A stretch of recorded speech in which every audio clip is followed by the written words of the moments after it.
What is up, you guys? Welcome back to the channel. You see the title and the thumbnail in today's video. A lot of stuff to go over today. So, let's get into it. Alright, so I'm a little behind on the baseball news. I kind of want to go over all the stuff that has happened the past couple of days. The big stories, and the first big story I want to go over is the Phillies and Rhys Hoskins, their first baseman. So this is from All Baseball News on Instagram. Shout out to them.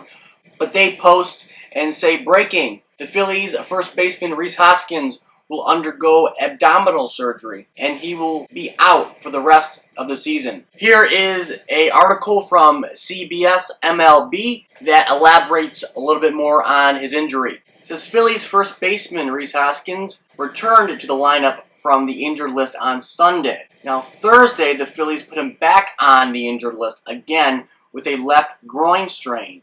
This time around, his season is over. Hoskins told reporters that he will undergo surgery to repair a tear in his lower abdomen. Given that the Phillies entered Thursday 5 games out both in the NL East and from the second NL wildcard spot, in addition to Hoskins being a middle order bat, this is pretty tough news for them. You know, they were doing okay, kind of the mid-season, right after the All-Star break, they kind of heated it up, and then they fell off. Same thing with the Mets, and we'll get to them in a second. But this is not good for the Phillies regardless. I mean, Hoskins is a big bat. Harper can't do it all. The pitching isn't there. The bullpen isn't there. We all know that. And, you know, losing a big bat like Hoskins, who, you know, provides a lot of offense and a lot of value to the team who doesn't have good pitching, whether it's in the bullpen or starting, you need big bats. And when a big bat like this goes down, it's bad. It goes on to say Hoskins had actually gone 3 for 8 with 3 home runs in 3 games, 2 of those being starts, once he came off the injured list. His 2021 season now complete, Hoskins ends with a .247, .334, .530, a .133 OPS plus slash line, along with 29 doubles, 27 home runs, 71 RBIs, and a 2.2 WAR. The WAR is not good because the Phillies aren't good. But if he was on a team like, I don't know, the Braves or something, or a team like the Dodgers, he wouldn't be as valuable. But it's surprising to me that his WAR is so low, given that he's on a bad team being the Phillies. And I mean, he has 27 home runs. That's really not bad for Rhys Hoskins. He was actually on pace to have an average year. Hoskins, if you look at his career overall, he's been pretty damn consistent throughout the 5 years he's been in the show. It says the Phillies are so far 6 games over 500 when he starts this season and 6 games under when he doesn't. So it's kind of funny, the WAR is low, but it looks like the Phillies need him. Like I just said, you know, he's more valuable to a team like the Phillies, which is why I'm surprised his WAR is down. But, I mean, you know, they're a bad team, so what can you say? But this is not good for the Phillies. They need him very badly. Harper can't do it all. The pitching sucks. It's just bad news for the Phillies if they want any shot of making the postseason, because I think the division is long gone. The Braves are, I think, are champions by now. They have to be. I don't see them or the Mets catching up to the Braves. So I just think the Phillies season is over when it comes to the divisional race. But, you know, the wild card, anything can happen. You know, it can be wild. That's why it's called the wild card. So that's really their only hope.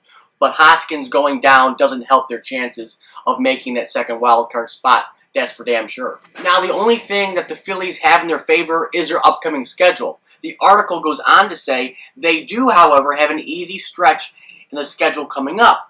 They host the Diamondbacks for 4 games, starting on Thursday, before a road trip that starts with 3 games against the Nationals and 3 more games against the Marlins. Then, after a tough 3-game series with the Brewers, the Phillies then return home to face the Rockies for 4 games and the Cubs for 3 games. They got 6 series coming up, and 5 out of the 6 series are against teams that are either worse than them or they have virtually the same record. And none of the teams, besides the Brewers, are in a playoff position. That's the only good thing for the Phillies. But I have to say, Hoskins going down hurts them very badly. They need him. He's extremely valuable to them regardless of what his WAR is. I just think that's a big asset and a tough one to lose if you're the Phillies. Next on the list, I want to go over the New York Mets. Now, the New York Mets injury woes continue. It is absolutely ridiculous of how many guys the Mets have on the injured list who are at the major league level. Now, I checked this. There are currently 18 players who are on the MLB IL for the Mets. 18 guys on the shelf at the major league level for the Metropolitans. That's not good. Now, out of the 18 players who are on the IL for the Mets, 13 of them are pitchers. And 2 of the 13 pitchers go by the names of Jacob deGrom and Noah Syndergaard. The 2 most valuable players in that Mets rotation, on that Mets staff, and on that Mets roster. That is not good. That spells disaster. Now, I want to remind you what Noah Syndergaard and Jacob deGrom are on the IL for. Jacob deGrom is on the IL for right elbow inflammation. Expected return late September. The Mets could be long gone after that. It says an MRI taken on deGrom's right elbow August 25th came back completely clean, prompting doctors to clear him to start throwing again. deGrom did so with a light game of catch at Citi Field that afternoon. The first part of a progression that should eventually continue with a long toss, bullpen sessions, live BP, and rehab assignments. As long as deGrom's health cooperates, the Mets are committed to getting him back on the mound this season, if for no other reason than to have a baseline for where he's at heading into the winter, which I guess makes sense, but it'll just kill you if you're a Mets fan. I mean, really, I think it's pointless. If they're really out of it, does it really matter? Have him go in the Winter League or something if you really want to do that. Fall ball. I don't know. Like, figure it out.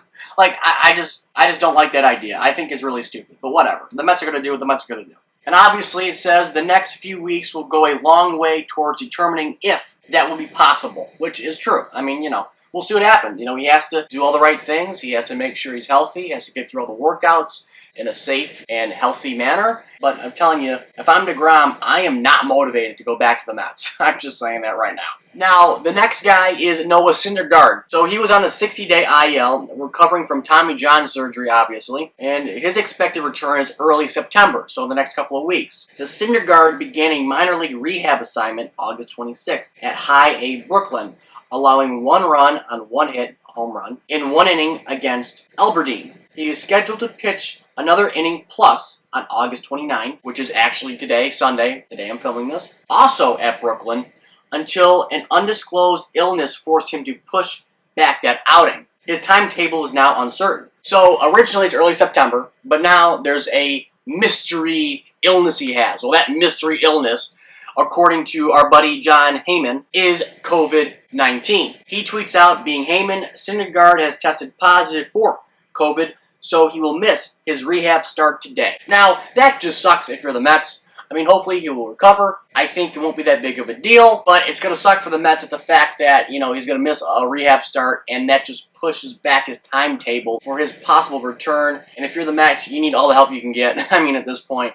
if you really think you have a shot at making the playoffs in any capacity or format, then you need deGrom to come back as fast as you can. Like, you need him to be there ASAP. So a couple minutes later, Heyman gets an update on Syndergaard with COVID, and he tweets out, Syndergaard was vaccinated, but still got COVID. I mean, it's just like, well, then what's the point of getting vaccinated? I don't know. I just don't know. I mean, again, the whole vaccine thing, I'm not going to speak on that specifically, but, I mean, the point of getting the vaccine is not to get sick. Now, I did hear that the vaccine is only good for like 6 months, and then you have to get like a booster or something for another 3 months. I think I heard that somewhere, and I'm sure he got this in March. So, March, April, May, June, July, August. 6 months. So, I mean, you guys can figure that one out for yourselves. You guys can have your own opinion on it. I'm not going to speak on it, but that's that. I mean, that's just shocking. Regardless, it sucks. So, those are the injury updates for the Mets. As you can see, two big horses still on the IL, and that's not going to help out the Mets and their chances of making the postseason here in 2021. I'll tell you that much. Now I got two more stories here for you. Another post from All Baseball News. It says, breaking, this was a couple days ago, after signing a one-year extension with the Cardinals, catcher Yadier Molina has announced that 2022 will be his last season in the MLB. So, I mean, them signing Yadier Molina, I think it's a feel-good story. I mean, I think Wainwright is signed through this season. I don't think he has a contract for next season. I don't know. Comment down below if that's true or not. I'm going to look up and see if it will make it 20 years for him in the big leagues. No, it will not make it 20 years in the big leagues for Yadier Molina. It will make it 19 years if he plays next season. But I think the thing is that he wants to play until he's 40. So I think that's the reasoning and the motivation for him to want to get a contract done with the Cardinals. He'll be with the Cardinals for 2022. That will make him 40 years old, 19 years in the big leagues. I think that's kind of the reason why he signed. He wants to be a 40-year-old retiree from Major League Baseball, play until he's 40 years old, and I think that's what they're going to do. So good for Yadier Molina and the Cardinals. And one more thing I want to mention. History made for Shohei Ohtani. He is now a 40-20 man. The first 40-20 man in Angels history. MLB on Fox posted this. Shohei Ohtani is the only player in Angels history with 40-plus home runs, 20-plus stolen bases in a season. And here's a video right here of Ohtani making history for the Angels.